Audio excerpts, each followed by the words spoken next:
Bonjour,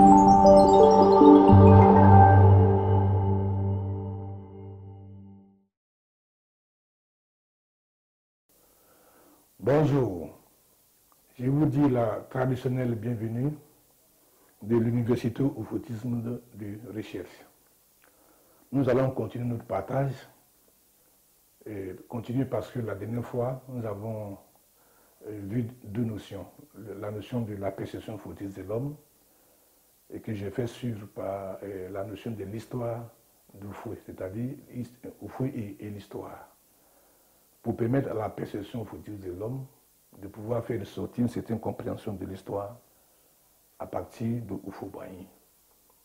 Nous avons parlé en d'autres lieux de Houphouët-Boigny comme étant modèle d'histoire et de philosophie.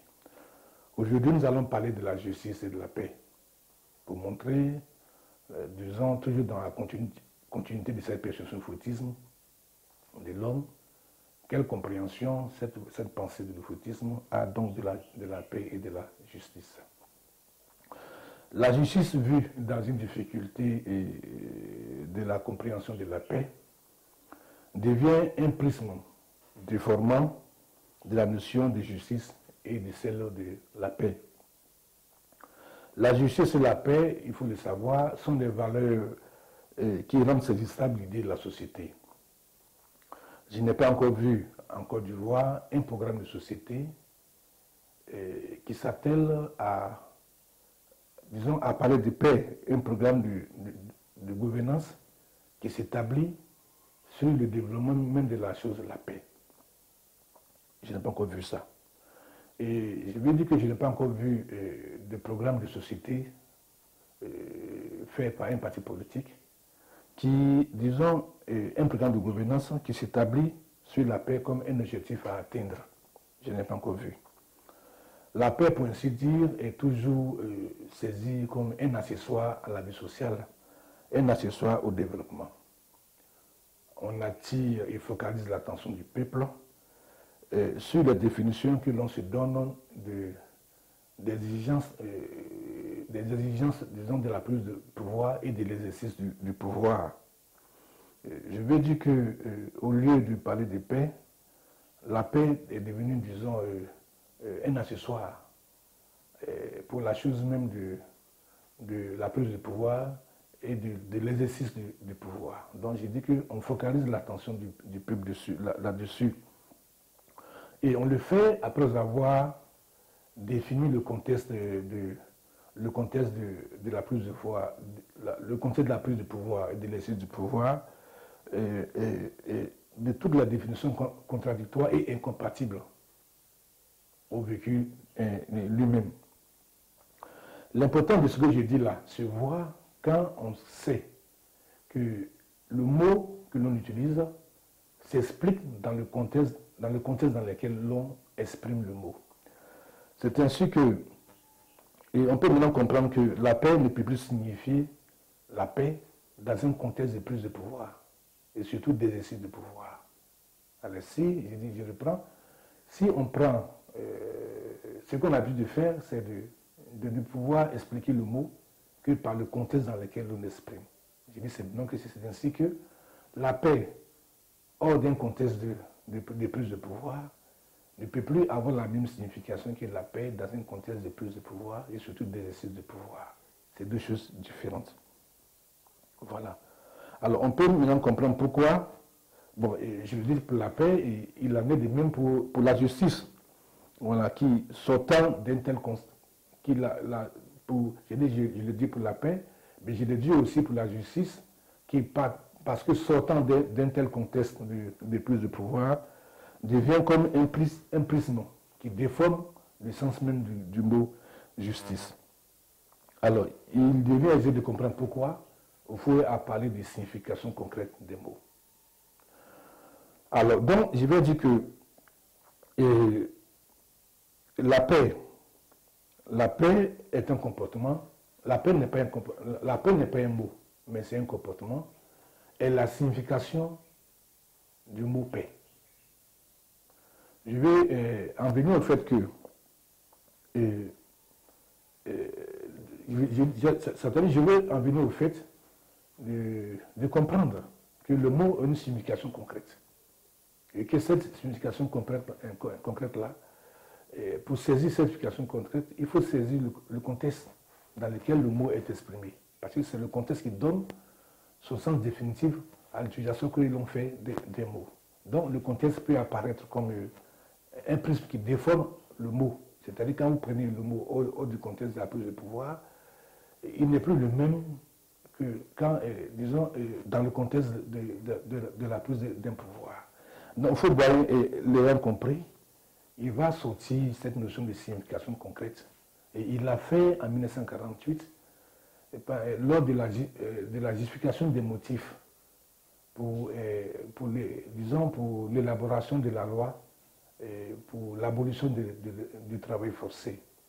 C'est dans ce contexte-là, c'est à cette époque que Fauboyant a utilisé cette notion de signification concrète pour dire, je veux dire, pour instruire la France colonisatrice de ce qu'elle ne peut pas vouloir l'Union française qu'elle voulait pratiquer dans ses colonies, mais tout en maintenant, le travail forcé, tout en maintenant esclaves ceux qui devaient faire partie de cette alliance-là. Alors, c'est pourquoi j'ai dit que c'est dans les motifs de justification, de sa proposition de loi sur l'abolition du travail forcé qu'il faut voir à sortir ce concept-là de signification concrète des mots. C'est ainsi que quand il faut voir dit que la peine n'est pas un mot, c'est un comportement, je vais dire ici que, en parlant de l'université politique, nous allons dire que la paix alors prend sa signification concrète quand elle est un comportement. Voilà. Donc, il faut pas dire que ce n'est pas un mot, c'est un comportement. Donc, il y a une signification concrète de la paix et il y a une signification qui n'est pas concrète de la paix, qui sont les autres définitions de donner la paix dans lesquelles la paix ne se voit pas. Voilà pourquoi j'ai dit qu'il faut Boigny à sortir ce mot-là dans le contexte de ce combat pour la décolonisation, pour le combat pour la cessation de l'esclavage et du travail forcé. Donc, je peux prendre la paix, ce que j'ai appliqué à la paix, je peux aussi l'appliquer à la justice. Je peux maintenant finalement faire une extension en arrivant à la démocratie. Pour dire que la démocratie peut ne pas avoir de signification concrète. Et la démocratie, et surtout la politique qui sous-tend et nourrit cette démocratie-là, peut ne pas avoir de signification concrète. Mais malheureusement, c'est ce à quoi nous appelons le peuple en fait. Bon, il n'y a pas de signification concrète, et je le dis parce que quand vous prenez les partis politiques, quand les partis politiques ramènent leur signification, à cause des nécessités du pouvoir, ramènent la signification, de la paix à leur contexte qui définit la volonté de prise de pouvoir, il a forcément des formations. Il va y avoir des formations parce que le parti adversaire ou bien les autres partis qui l'accompagnent viendront aussi avec les significations. Du coup, par exemple, si le PDCI donne une signification à la paix, le RHDP va, à cause des nécessités de la prise de pouvoir, viendra donner une autre signification à cette même paix-là. Ce qui fait que pour l'homme du PDCI, la paix n'a plus que prendre les choses, le RDR n'a plus la signification concrète. C'est-à-dire que le sens que l'homme du PDCI, le militant du PDCI donne à la paix, paix sa signification concrète devant l'homme, tout homme-là, son semblable, son prochain, son frère qui est dans le parti adverse. Il en est même pour un militant du PPACI et partant de tous les autres partis. Donc vous voyez que les politiciens, les faits, le contexte, parce qu'on veut satisfaire une certaine définition qu'on a donnée au contexte de prise de pouvoir, parce qu'on veut le faire, alors on va faire naître des contradictions, de façon à faire perdre au mot le sens. Finalement, le peuple, puisque le peuple il est divisé en autant de partis, en autant d'hommes qu'il y a de partis, alors il y aura autant de compréhension qu'on va fournir au peuple, en fait. Finalement, le peuple ne sera plus, disons, le peuple va perdre la signification concrète qu'il va apporter au mot, qu'il doit apporter au mot paix. Voilà le problème que nous avons. C'est-à-dire que, pour simplifier, en partant des idées partisanes, c'est-à-dire que l'on fait à l'intérieur d'un parti à la notion de paix et de justice, on perd la notion de justice et de paix, perd leur signification concrète. C'est-à-dire on ne sait plus à quoi s'en tenir en réalité. Finalement, on assiste à une sorte de manipulation de l'esprit des mots. C'est comme quand les mathématiques disent que 30, il fait une mesure pour sortir le chiffre 30, et vous venez faire croire ailleurs dans le contexte qui est le vôtre que le 30 là ne signifie pas le 30 dont parlent les mathématiques, et vous lui donnez un autre sens. Donc ça crée des problèmes en fait. Finalement, le peuple il est divisé, et le peuple se retrouve finalement dans des problèmes, puisque le peuple se retrouve contre lui-même. Le peuple se retrouve contre lui-même parce que divisé par l'essence morcelée accordée la paix. Le peuple se divise lui-même parce que morcelé par l'essence disons, de l'histoire. Le peuple se trouve morcelé parce que divisé par le sens que nous rend de la compréhension que nous faisons de l'histoire. C'est pour, disons, corriger cette difficulté-là, apporter une sorte de mieux-être, une meilleure compréhension, que nous, à l'Université au Footing de Recherche, nous avons élaboré, nous avons élaboré le concept de l'Ufotine comme modèle d'histoire, et de Fouboigny comme modèle d'histoire et de philosophie. Parce que nous le faisons pourquoi? Parce qu'il nous faut quelque chose sur lequel nous puissions, que nous puissions avoir de commun. Parce que les définitions passent là, nous conduisent nécessairement à des morcellement de notre être, à notre compréhension, qui finissent, disons, par nous rendre incapables de comprendre l'autre. Parce qu'on n'est pas des mêmes compréhensions, on n'est pas des mêmes définitions. Et c'est clair, parce que dès l'instant où, disons, nous conceptualisons, nous prenons pour contexte notre parti, et le parti dans lequel nous militons, et que nous appuyons sur le contexte des élections, disons, de la prise de pouvoir, on ne peut plus se comprendre en fait. On ne peut plus se comprendre en fait.